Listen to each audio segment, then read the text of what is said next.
Welcome to Trench Diaries. This is Battleship Bismarck, Part 20. At 1954 on the 26th, Group West radioed Lutyens that U-48 was near him and had been ordered to proceed at full speed to operate against the Sheffield. Lutyens sent the following sequence of radio signals to Group West. 2054. Attack by aircraft carrier. 2105.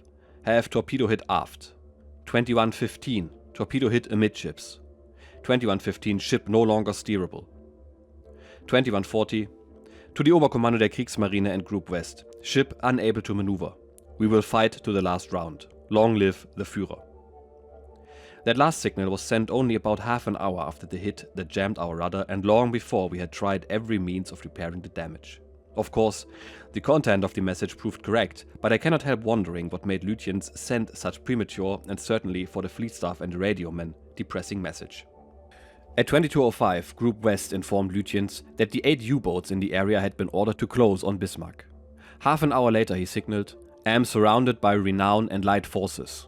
In fact, the Renown did not participate in the destroyer action, and I do not remember seeing a ship of her size that night. Either Lutyens was laboring under an optical illusion, or his intelligence service team misidentified the Renown.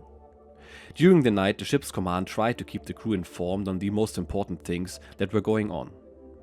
Information was relayed by loudspeaker and telephone as often as possible. The preceding signals were read out shortly after midnight, and later the following exchange of messages was announced.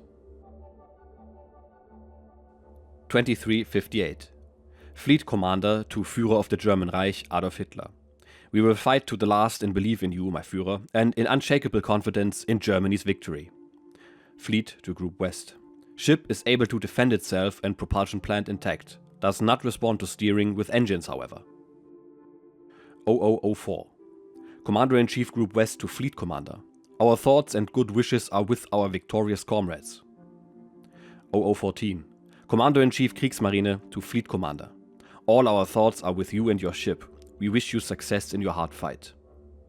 0113. Group West to Fleet. Tugs have been dispatched. 3 Focke-Wulf 200 near the Bismarck at dawn. 3 bomber groups start between 0500 and 0600. Soon after the signal of 0113 had been read out, a report circulated that at daybreak 81 Ju-88 bombers would take off from France to attack the British fleet. Where this precise figure originated, I've never been able to discover, but it may be that Luftwaffe officer on his staff, Hauptmann Fritz Grohe, told Lutyens that a bomber group consisted of 27 aircraft. If he did, Grohe did not say and probably did not know how many of them were operational. In any case, the news gave the crew a big lift. The radio signals continued. Some of them read: 0351, Commander-in-Chief Kriegsmarine to Korvettenkapitän Schneider. Fleet Commander to be informed, the Führer has bestowed Knight's Cross on you for sinking battlecruiser Hood. Hearty congratulations. 0745, Group West to Fleet. 51 bombers took off 0520 to 0645. Appearance expected from 0900. 0835, Group West to Fleet. Today, around 1100 hours, Spanish cruiser Canarias and 2 destroyers leave El Ferrol and make for Bismarck as a precaution to render assistance. Speed 20 to 22 knots. I do not recall the signal of 0835 being announced to the ship. When it arrived, Bismarck must have been in her battle with King George V and the Rodney, which began at 0847. The cooperation of the neutral Spanish was the result of a request that the Chief of Staff of the Seekriegsleitung, Admiral Otto Schneewind, had transmitted to the Spanish Navy through the German naval attaché in Madrid, Kapitän zur See Kurt Meyer-Döner. The destroyers' attacks, their maneuvers and their firing of star shells naturally meant tension-filled, exciting minutes for us. They claimed our attention and all our actions were concentrated on defense. The news the fleet commander and the ship's command gave us over the loudspeakers took our minds off the hopeless situation, raised morale, and revived sinking hopes. However, defending ourselves and listening to reports of the radio traffic were only brief episodes and were interspersed with long, indeed endless seeming periods of inactivity, which gave us time to talk or think. Most of the time during the lulls between destroyer attacks, we proceeded at very low speed, but occasionally we stopped. At such times, the Bismarck lay athwart the seas and rolled quite heavily. Of course, except for helping us to defend ourselves, it did not matter whether we made headway or not, because when daylight came on May the 27th, Tavi's battleships would find us one way or another. Besides the assigned midshipmen, the fire control petty officers, and an ordnance man, there were at my station 2 prize crew officers and 1 of the reporters assigned to cover Exercise Rhine. Fate had decreed that the prize officers would never take a captured enemy merchantman with a valuable cargo into a German port, and the journalist, who in his 8 days at sea had collected a wealth of dramatic material for publication at home, would never be able to write his story. Naturally, we chatted about the prospects of our situation changing for the better. The men were full of hope and seemed convinced that somehow we would reach France. They lived in the expectation that the promises from home would be fulfilled and were sure that our bombers will mop them up in the morning. For the sake of the crew in my station, I had to show optimism, so I agreed. Actually, I assessed our situation quite differently, but could not share my deep uneasiness with anyone. Finding it rather cramped in the station, when a lull in the battle allowed it, I walked out to the open searchlight control station. In the darkness, I could discern the outlines of our superstructure, but the sea was empty. It happened to be a moment when we were lying athwart the seas and rolling heavily. Some distance below me on the upper deck, a heavy door was making a metallic clang as it swung open and shut in rhythm with the movement of the ship. It was enough to get on one's nerves. A symptom of slackening discipline, mayhaps? Of course not. A death knell for us? That was more like it. Thank goodness, someone finally closed it tight. Thoughts rushed in on me. There we were, in the Atlantic, 400 nautical miles west of Brest, in the most modern and most powerful German battleship of the time. A highly refined work of technology, she was virtually without equal, yet one small part of her, the rudder, was the cause of the situation we were in. It was amazing that our principle of carrying replacements for all important components apparently did not apply to the rudder. That omission proved to be a real Achilles heel. There was nothing wrong with our propulsion plant, and our hull was in good enough condition to get us to port. If only we had some sort of replacement rudder, a bow rudder, or a rudder that could be lowered from the keel in deep water. Yes, if only we had. Then perhaps on this moonless night we could slip away from the enemy. But what use were these hypothetical reflections? They were only wishful thinking, illusions born from the abundance of time and the impossibility of doing anything. The northwest wind increased steadily throughout the night and chased low rain clouds even faster across the water. I thought the likelihood that tankers and tugs would be able to bring us relief in the morning was nil. What about the 88 Ju-88s? In weather like this and at the limit of their range, they would never find us. These doubts too I kept to myself. Suddenly it began to blow more violently. In a matter of seconds the wind strength seemed to increase by 2 or 3 numbers. It must now be gale force 9. That would have to happen, I thought, to create still another complication. The wind howled through the signal halyards. Before I went back to my station, I glanced up at Lieutenant zur See Hans-Joachim Ritter's flag control station C, where a lookout was on duty. How drafty it must be up there. A strange thought flashed through my mind. You up there, unknown shipmate. It will be all over for both of us on May the 27th. In the grey of morning, the British battleships will arrive long before help can get anywhere near us. The minutes crept past. It didn't seem to want to pass, this sinister night of waiting, and waiting for nothing but the end. Enforced inactivity and the certainty of approaching defeat made it doubly depressing. The end must and indeed would come, but it was coming in agonizingly slow motion. Action was the only thing that could relieve the almost unbearable tension. What, now, did the men think about the situation they were in? For days they too had been at their action stations, cut off in their compartments and turrets from all but a few of their comrades, often without an officer near. They did have in common the experience of listening to what Lutyens had to say 2 days earlier about the predicament their ship was in. But his somber way of presenting things had created an atmosphere of depression. Lindemann's ensuing words gave some comfort, and the intervening time had quieted many of their fears. But, with the news of the jammed rudder, their dejection returned. They were told about all the efforts that were being made to repair the damage, but not in detail and only at long intervals. They could not have heard much that was encouraging, and so they had once again to prepare themselves to face the fate they had drawn. When, after midnight, it was announced that work on the rudders had ceased, hope evaporated. The older man took the news as a sentence of death for ship and crew. Everyone had to find his own way of dealing with the inevitable. Some fell into a mood of total indifference in which nothing more could have had any effect on them. In the damage control center, Kapitänleutnant Diaries had filled a sudden silence with the words, "We have some time now. Let's think once more of the homeland." and Pumpenmeister Sagner added, "Yeah, and of wives and children most of all." Then Sagner lay his head on the table and shut everything out. Absolute silence reigned in the compartment. Statz had already concluded that he would never leave the center, but after a minute or two, everything was back to normal. After the news of the cessation of the rudder repair, every eye turned to the first officer, as always in critical moments. But also as always, no word came from him, no word of reassurance or any kind of encouragement. Only instructions in the line of duty. Nothing about him had changed. A picture of devotion to duty, no doubt, a soldier out of a picture book. One look from him sufficed and everyone went back to work. Inwardly, however, the men in this area felt abandoned by him. Later in the night, permission was given for everyone to help himself to anything he wanted. This was a clear sign that the ship's command knew the end had come. And the men, above all the young ones, clung more than ever to the radio signals from home, to the promised help, the planes, the U-boats, the tanker, and the ocean tugs. Repeatedly, the word came over the loudspeaker, "Watch out for our planes! Watch out for our U-boats!" Over and over again, new hope was built. Hope, so useful and so fragile, how often it had come and gone in these days and nights. Down in the engine rooms, where endurance had been strained to the utmost during the destroyer attacks, things were calmer that morning. The tension and stress of the last hours gave way to irresistible fatigue. 4 days without sleep were too much, and they had been followed by this frenzied night. Men, hardly able to stay on their feet, lay down where they were and slept the sleep of exhaustion. Some of them were aroused only by the firing of our guns and the explosion of enemy shells. So sure was Lutyens that Bismarck would not survive the approaching battle that early in the morning of May the 27th he decided to have the fleet war diary taken to safety in France.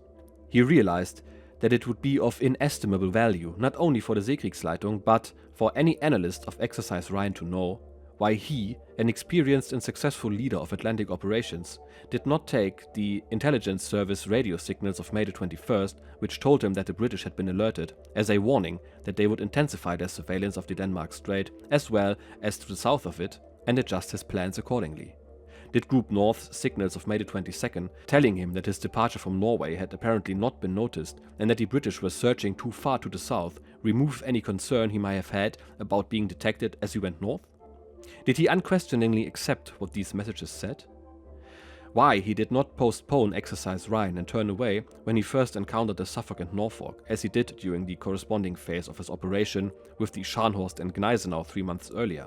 Why, when he held his course, he did not make an all-out attempt to sink his shadows? Why he abandoned the pursuit of the obviously hard-hit Prince of Wales, thereby renouncing the possibility of achieving another apparently easy and important victory? Why he interrupted Exercise Rhine so soon after the Battle of Iceland and tried to reach port? Why, on the evening of May the 24th, he suddenly viewed Bismarck's fuel situation as so critical that he had to steer for Saint-Nazaire by the shortest route instead of making a detour into the Atlantic, which might have been our salvation. And why, on the morning of May the 25th, he thought the enemy still knew our position. The diary would also show exactly when, on the night of May the 24th to the 25th, and at that intervals the Bismarck made the gradual change of course to starboard that led to the breaking of contact. Between 0500 and 0600, one of our planes was put on the catapult and made ready to carry the war diary to safety. With full power, we maneuvered to turn the starboard end of the catapult into the wind so that the plane could fly off. Nothing happened. The compressed air line to the catapult was bent. Another effort to launch was made, but again nothing happened. The track was unusable. We had no means of making the necessary repair, and after some discussion, the launching was cancelled. Obviously, the Arado plane could not be left on the catapult, where in battle it would be a fire hazard. So, with its wings folded and holes made in its floats, it was pushed to the end of the track and tipped overboard. I watched it drift by and disappear. I don't know what damaged the catapult, but I suspect it was the hit that shattered one of our service boats during the Battle of Iceland. In another effort to get the war diary to safety, in the short time remaining before the final action, at 0710 Lutyens radioed Group West, "Send a U-boat to save war diary." That was his last radio signal home. Send a U-boat, that was the last hope, the vague possibility of saving the war diary. With the failure to launch the Arado plane, the Bismarck had exhausted her own means of carrying out that mission. And with the dispatch of the messages to Group West, there was nothing Lutyens could do towards the fulfillment of his wish but wait for the outside world to respond. Wait and wait. At first, of course, Lutyens had reason to suppose that a U-boat would be sent. In fact, at 0801, Group West informed him U-556 will pick up war diary. But as the morning wore on, no U-boat appeared. Presumably, so I thought then, there was none near enough, or none that had enough fuel to detour to us. In order to understand why we never saw U-556, it is necessary to go back a day. On May the 26th, when dispositions were being made to support Bismarck in her increasingly critical situation, new instructions were sent to the U-boats in the Bay of Biscay. One of those boats was U-556, whose commanding officer Kapitänleutnant Herbert Wohlfahrt was ordered to reconnoiter and operate in the area of Bismarck's most recently reported position. When Wohlfahrt received those orders, he was on his way home from a patrol that began on May the 1st. Therefore, he was low on fuel and, on his way to Bismarck, he would have to be extremely economical with what he had left. Furthermore, he had expended all his torpedoes against British convoys. Wohlfahrt reached the immediate area around Bismarck on the evening of May the 26th. Around 1950, he saw the Renown and the Ark Royal coming out of the mist at high speed, the big ships of Force H. Nothing for it but to submerge. Enemies bow on, 10 degrees to starboard, no destroyers, no zigzagging, as Wohlfahrt later described it. He would not even have had to run to launch torpedoes. All he would have had to do was position himself between the Renown and the Ark Royal and fire, at both almost simultaneously, if only he had some torpedoes. He would not even have to run to launch torpedoes. All he would have to do was position himself between the Renown and the Ark Royal and fire, at both almost simultaneously. If only he had some torpedoes. He had seen activity on the carrier's flight deck. Perhaps he could have helped us. Yes, perhaps. That is what he thought at the time. But what he saw was the activity after the launching of the second and decisive attack on Bismarck. So even if he had torpedoes, he would not have been able to save us from the rudder hit. The Swordfish had long since banked over the Sheffield and were just about to attack us. 50 minutes later, at 20:39, Wohlfahrt surfaced and made a radio report. It said, "Enemy in view, a battleship, an aircraft carrier, course 115 degree. Enemy is proceeding at high speed, position 48 degrees 20 minutes north, 16 degrees 20 minutes west." Wohlfahrt intended this report to be picked up by any of his comrades who might be in the vicinity and able to maneuver to attack. Then he proceeded on the surface at full speed behind the Renown and the Ark Royal. Their course to Bismarck coincided almost exactly with his own. Every now and again he submerged and took sound bearings to both ships, but after 2200 he could no longer hear them. The race between his little boat and the two big ships was an unequal contest. At 23:30 Wohlfahrt, then 420 nautical miles west of Brest, gave the alarm again. A destroyer came out of the mist at high speed. Once more he quickly dove. He had reached a depth of 30 meters when the enemy passed him, her propellers making a devilish row. Relieved, he noted in his war diary, "Fingers crossed again, no death charges." It was probably one of Wien's destroyers, but at that moment she was not interested in a U-boat. She was too busy trying to shadow and torpedo Bismarck. Another entry in Wohlfahrt's war diary reads, May the 27th. Wind northwest 5, seaway 5, rain squalls, moderate visibility, very dark night. Surfaced. What can I do for Bismarck? I can see star shells being fired and flashes from Bismarck's guns. It is a terrible feeling to be near and not to be able to do anything. All I can do is reconnoiter and lead in boats that have torpedoes. I am keeping contact at the limit of visibility, reporting the position and sending directional signals to call up the other boats. At 03:52, I am moving around on the east side to the south in order to be in the direction of the activity. I soon reach the limit of what I can do in view of my fuel supply, otherwise I won't get home. 0400. The seas are rising ever higher, Bismarck still fighting. Reported weather for the Luftwaffe. At 06:30 Wohlfahrt sighted U-74, one of the other boats that had been in the Bay of Biscay. Optically and by megaphone, he transferred the mission of maintaining contact with Bismarck to her commanding officer Kapitänleutnant Eitel Friedrich Kendrath.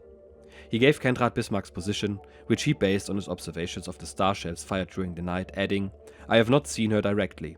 You assume contact. I have no more fuel. And after blinking a greeting to Kendrath, he turned away. In his war diary, Wolfhard wrote, "Around 0630 gave last contact report, sighted U-74, by visual means gave U-74 the mission of maintaining contact. I can stay on the scene only by using my electric motors at slow speeds. Above water I need fuel and would have to retire." After transferring his mission, Wolfhard promptly submerged and did not surface again until 1200, a time at which radio signals were routinely repeated.